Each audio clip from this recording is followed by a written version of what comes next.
La Union, 1st District, Representative Paulo P. Ortega V.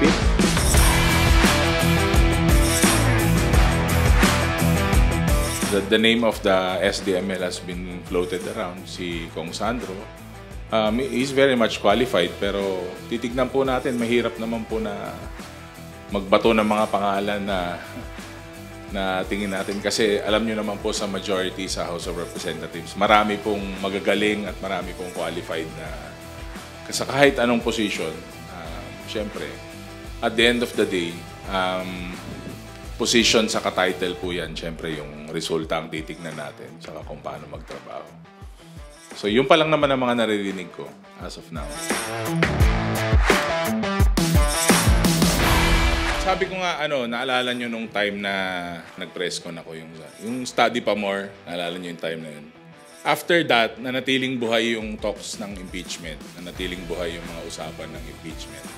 Yun po ang gusto ng taong bayan. Yung engage po sila at alam po nila yung mga nangyayari. Sabi nga po, pero hanggat hindi na open up yung trial, hindi nag-umpisa yung trial, war of opinions lahat ng mga nangyayari sa atin. Gera ng opinion nito. Why will we argue with opinion? Bakit tayo makikipagdebate sa opinion ng iba't ibang tao, iba't ibang actors? Dapat sa panahon ngayon, ang pinagdedebatehan sa kapaglalabanan na is facts and evidence. Delay, medyo nade-delay, no? Hindi, naman yan.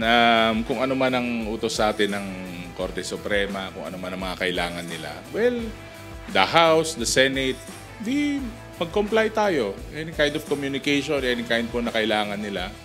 Magko-comply naman wala namang problema doon. Pero sabi nga, klarong-klaro naman po sa ating saligang batas na the impeachment court is an entity on its own.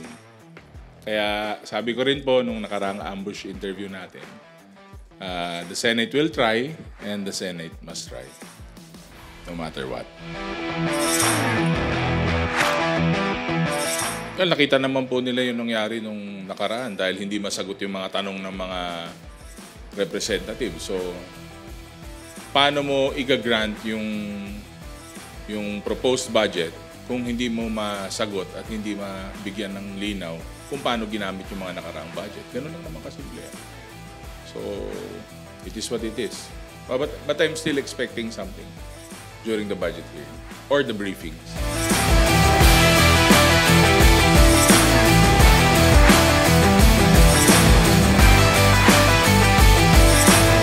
Diba, nasabi ko nga na baka kailangan nila ng matrix saka cost-benefit analysis. Siguro hindi naman naabot ng 612 million yung gastos sa impeachment.